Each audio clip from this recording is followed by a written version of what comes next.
welcome back to the Wanderlost vlog with Jesse Manfra. Is my head weird? Is this angle off? Hold on, let me just fix something. Hey everyone, welcome back to the Wanderlost vlog. My name is Jesse Manfra. This is episode 8. I just want to give you guys a little bit of an update on where we are with our very first episode of the documentary series. So again, we're doing this on Eating Locally. Recently we had an interview with a professor who studies geography, and he's been looking at agriculture patterns around New England. He originally started off his research doing like Native American studies and the farming culture and the agriculture of Native American tribes, and now he's transitioned into like studying like the geography of CSAs in New England. His name is Steven Silvern. Super interesting interview. Definitely learned a lot from him. We also went to a place called Mill City Grows. They're a community garden, and they're also a small farm in Lowell, Massachusetts, and they've converted like just a vacant lot. So if you don't know Lowell, Massachusetts, it was a mill city, and then all the mills left many years ago, and then it's just sort of been a rundown urban city. And so now there's all this renovation happening and revitalization happening, and they've actually converted a vacant lot in the city into a community garden, into a farm where they actually take the food and then they sell it at a mobile market, basically just a mobile farmer's market around Lowell. And it's super incredible and inspiring what they're doing. And not only are they farming, but they also include education as one of the things that they do. So they're like in Lowell public schools, and they're teaching kids about the importance of where their food comes from and nutrition.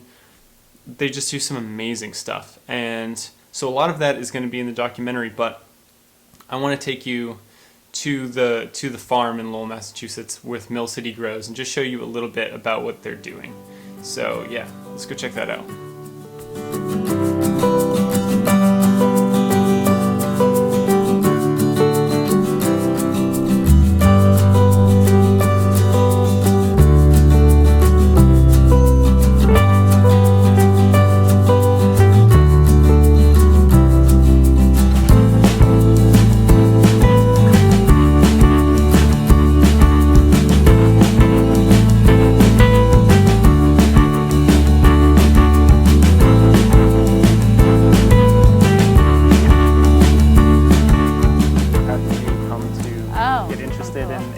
Well, I'm not from Lowell. I'm not from, this area. I grew up in rural South Carolina. I moved to Lowell and started working at a youth organization. I did farming when I was at Vassar College at a CSA, and I ran my own farm for a couple years in North Reading, and all while living in the city. And I just saw that there was so much potential here, and this is a small city, so you really can touch things and change things. And so Francie and I met, and we had a common vision for what we could do here around urban ag. And she was doing a lot of school garden work in Cambridge, and I was running this CSA that was like a suburban rural CSA, and we decided to focus our energy here. And I think our story is anybody's story, that if you focus and commit to something and have a really strong work ethic, that you can create something really incredible. So yeah, it's really, just this right here is special. And just walking over here, you pass by like a few vacant lots, and you just see so much potential.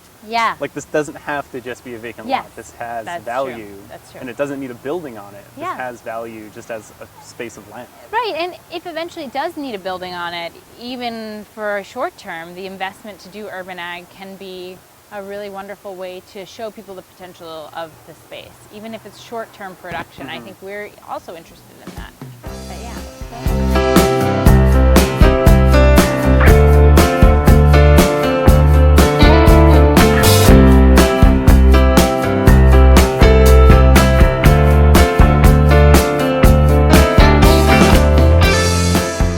They're super inspiring. I learned so much hanging out with Lydia and getting to talk to her about the amazing work that they're doing.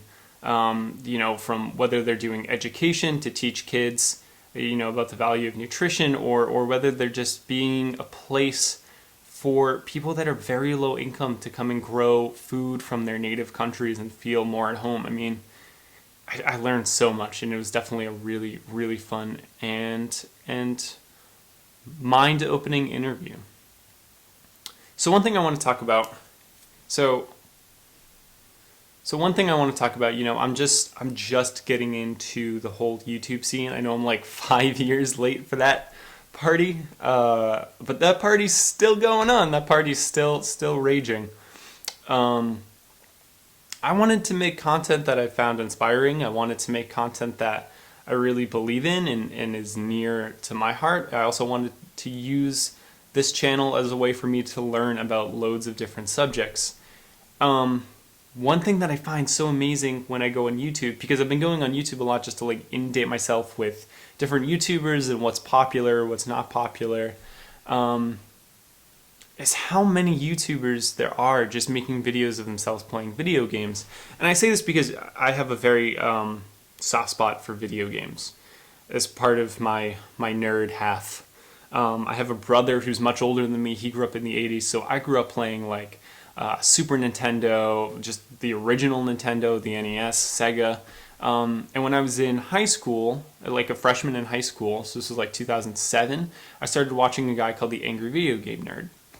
And he was like one of the original Let's Play guys, like way before PewDiePie. It was before Let's Play was even a term. And I always just found his videos really funny. He would do them on really old games that were really bad. He still does it. You should check that out. He has a site called Cinemassacre. Really cool stuff. But there's so many videos of people just doing Let's Play videos. And I think it's mind-blowing. Like, there's a guy who does videos exclusively of Minecraft, of him playing Minecraft, and he just bought a multi-million-dollar house in Beverly Hills. And I think there's so many video game developers out there that they're not making anywhere near that money, and it's so amazing that someone who just makes videos on YouTube is making more money than the guy who made the game that he's making his videos about. You would think the original content is where the money would go, but in a lot of ways it's going, in some cases it's going more to the YouTube personality than to the game developer. And I think that's a little unfair, because that guy wouldn't have a job on YouTube if it wasn't for these people putting in all of these long hours and crazy schedules to make these video games. Some of these video games are immensely complex. And I think all content is good unless it's expressively negative or hurtful in some way. And I think all content has a place, even if it's just entertainment for entertainment's sake. Whereas like my channel, I'm trying to be sort of entertaining but also educational. Even when it's just entertainment for entertainment's sake, there's a place for that. But so I'm kind of going into this because I have a neighbor. He's 13 years old, and he's obsessed with these YouTubers, specifically YouTubers of Minecraft videos, and he looks up to them as heroes. And I've been seeing this more and more lately. And so then I think of myself and like, what if someone was looking up to me that way? And what is it that I'm providing them through these videos? Is it a comfort thing, just that I come on here regularly and I talk and they can listen to me? Is it that I'm being entertaining? Am I sometimes funny, or are they getting something out of this? I guess just what I'm saying is I'm realizing more and more the power that YouTube can have, and the power that just my voice, me sitting at home deciding, I want to make these videos and I want to talk to people and I want to explore different subjects and share that with everyone. The power that has, and you instantly become a voice that has some responsibility, and there's weight to that. And I guess I'm just saying, no matter what we're putting out there, no matter what content we're putting out there as people on YouTube, we need to make sure that we're spreading some kind of positive message, or we're trying to be educational, or we're trying to be enlightening, or we're trying to spread positivity. And again, I'm not knocking anyone. It's more, this whole subject, there's so much to debate about, and there's so much conversation surrounding it.